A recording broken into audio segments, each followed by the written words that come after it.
Bonjour les amis, nouvelle vidéo aujourd'hui pour parler d'Alain Juillet, vous savez, l'ancien patron de la DGSE. Et oui, l'ex-espion a été l'invité sur le plateau de TVL et il va nous parler notamment du conflit avec l'Iran, avec des révélations que je pense que vous avez entendues nulle part. Mais juste avant de l'écouter, comme d'habitude, n'oubliez pas de vous abonner, le pouce, le commentaire, le partage, le boost de la vidéo. Ça, c'est vraiment important pour soutenir mon travail et pour lutter contre le shadowban sur YouTube. Sinon, vous avez Tipeee, vous avez Patreon. Bref, vous connaissez la musique, on l'écoute et on en parle juste après. Si on lève les sanctions, ça va devenir la plus grande puissance économique du Moyen-Orient.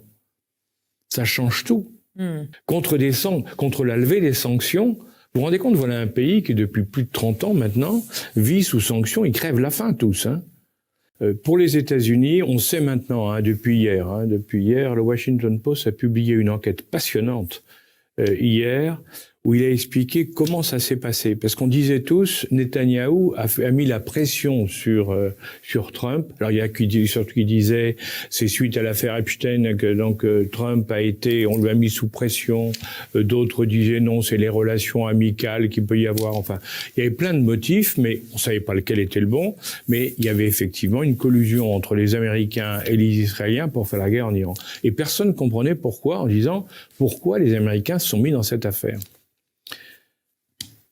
Le Washington Post vient de nous informer que, en définitive, le 11 février, c'est très précis, Netanyahou est venu aux États-Unis avec des collaborateurs et a présenté à Trump, à Vance et à Jared, le gendre de Trump, qui est copain de Netanyahou, un plan pour attaquer l'Iran, en disant on va attaquer l'Iran, on peut tout détruire, et en même temps, il va y avoir un soulèvement populaire et ils seront renversés.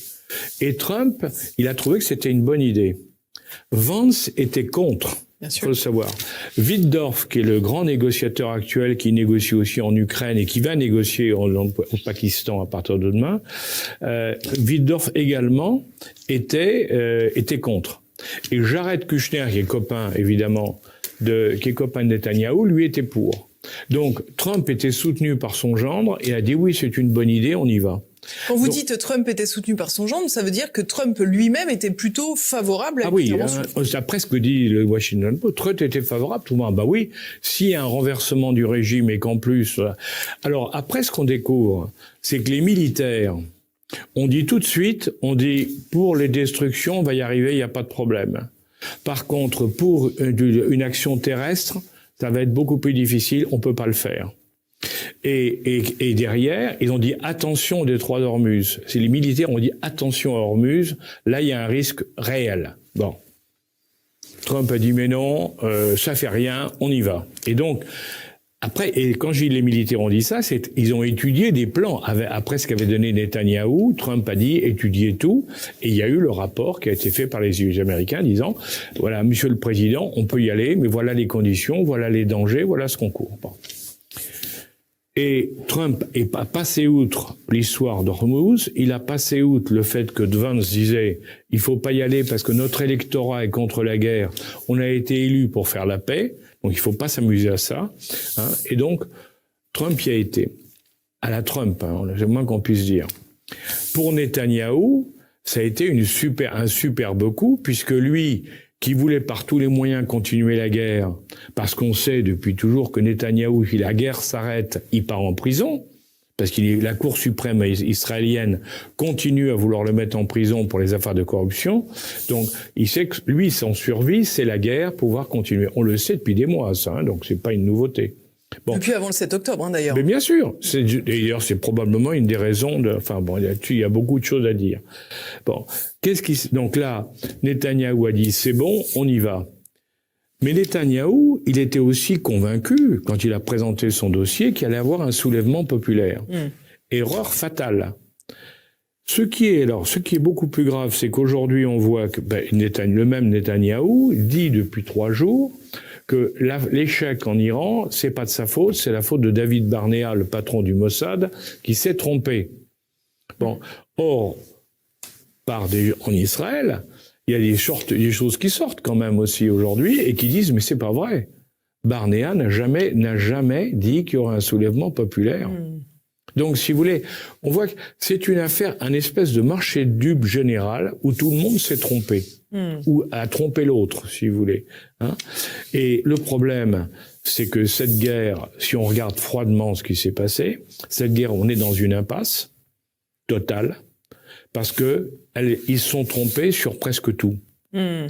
Et c'est un peu une guerre du faible au fort où Donald Trump avait beaucoup à perdre. Là, il y a eu indiscutablement, ça c'est sur le plan militaire, c'est une chose sur laquelle il faut qu'on médite sérieusement, c'est que on a considéré les Iraniens comme des moins que rien, en disant mais on peut les écraser parce que ils sont pas forts. On a oublié que dans la guerre du faible au fort, l'intelligence peut remplacer des armes. Et on le voit très bien. En plus de l'intelligence, il y a des armes. Mais alors en plus, vous avez tout à fait raison. Et on le voit bien parce que si vous regardez cette guerre, c'est très intéressant de voir que les Iraniens n'ont jamais tiré les premiers.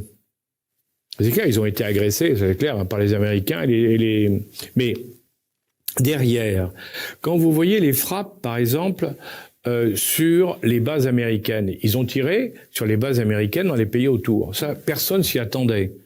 Et les pays Ils avaient prévenu d'ailleurs de ces ripostes. Ils avaient dit en cas d'attaque, nous riposterons sur les bases américaines des pays du Golfe. Mais on voulait pas y croire. Parce que ça s'était jamais fait. Et en définitive, c'est très intelligent parce que les pétro-royaumes, pétro-monarchies, elles se sont rendues compte que d'avoir une base américaine, le Qatar en particulier, plus grosse base américaine au Moyen-Orient, c'était au Qatar, ils se sont rendus compte que d'avoir une base américaine, ça les protégeait pas puisqu'on tirait sur la base américaine. Ça en faisait même des cibles. Ben oui. Et c'était un renouveau, si vous voulez, dans cette affaire-là. C'est un renouveau parce que c'est un renouveau stratégique. On n'avait pas pensé ils pouvaient réagir comme ça. La deuxième, bien sûr, ça a été Hormuz. Mais dans l'affaire d'Hormuz, ce qui est très intéressant, c'est de voir que il faut le dire pour les auditeurs, hein, jamais les Iraniens n'ont dit qu'ils bloqueraient Hormuz.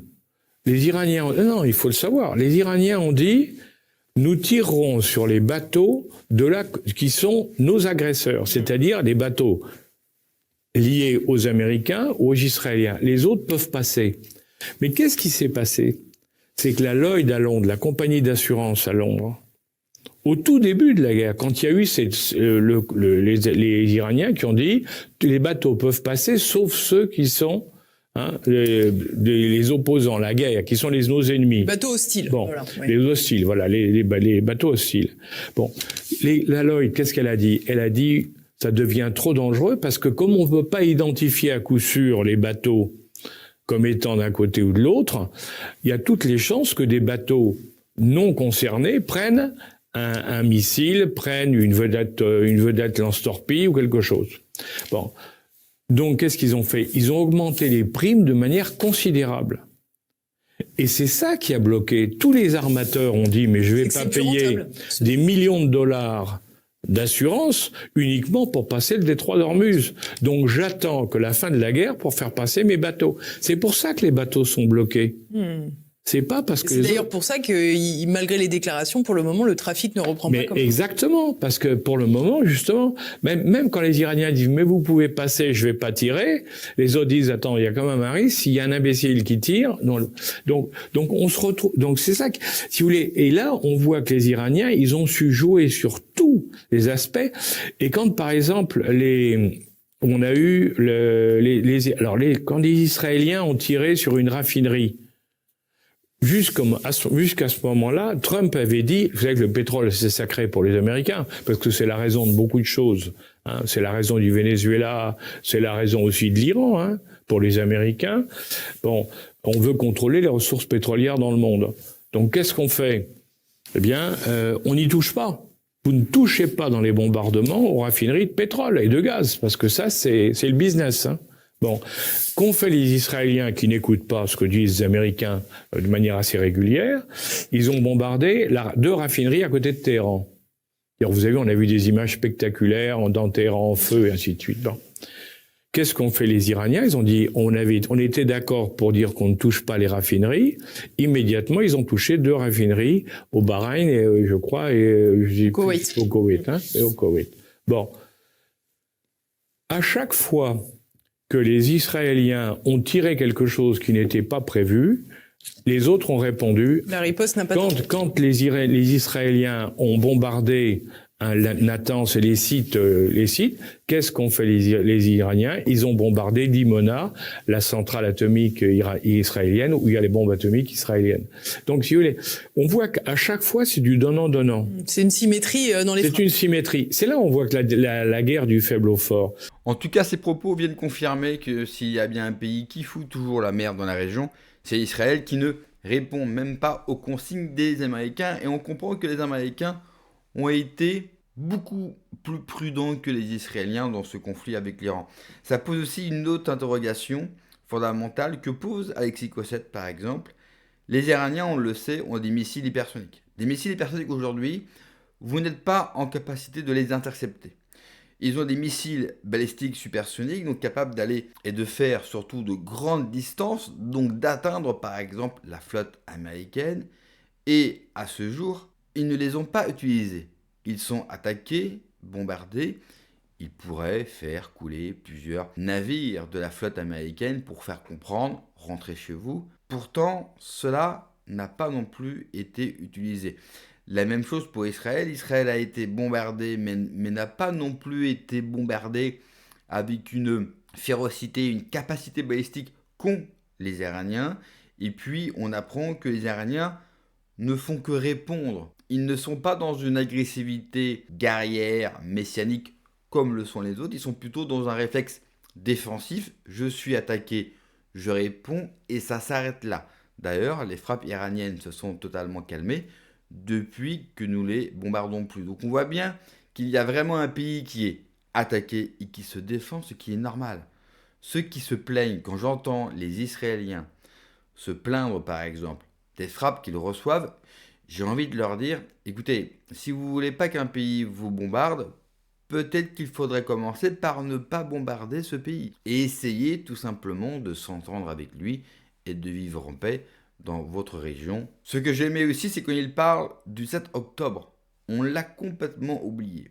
Mais Bibi a d'énormes casseroles au cul et normalement, il ne devrait plus être au pouvoir. Il aurait dû y avoir un procès, il y a des procès en corruption et tout un tas de casseroles. Et comme par hasard, et le hasard, vous avez remarqué, il fait toujours bien les choses. Pas pour nous, hein, pour tous les enfoirés de ce monde, le hasard, il est quand même formidable. Vous avez le 7 octobre qui arrive, tout d'un coup, état de guerre qui continue depuis le 7 octobre, et Bibi s'est maintenu au pouvoir. Mieux, il a réussi à faire annuler ce fameux procès.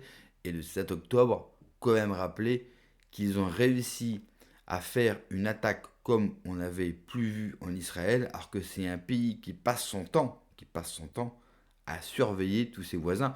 Quand vous voyez qu'ils sont capables, depuis très longtemps, d'avoir implanté des beepers avec des explosifs, qu'ils savent exactement où sont les responsables iraniens pour les bombarder et pour les tuer, et ils n'ont pas été capables de voir une attaque du Hamas et la réponse militaire sur le sol suite à l'attaque a mis énormément de temps, cela aussi peut nous interroger sur l'origine de l'attaque. Quand il se passe quelque chose, il faut toujours essayer de comprendre à qui profite le crime. Merci d'avoir regardé la vidéo les amis. N'oubliez pas comme d'habitude de vous abonner, le pouce, le commentaire, le partage, le boost de la vidéo. Prenez soin de vous, que Dieu vous protège. Allez, ciao.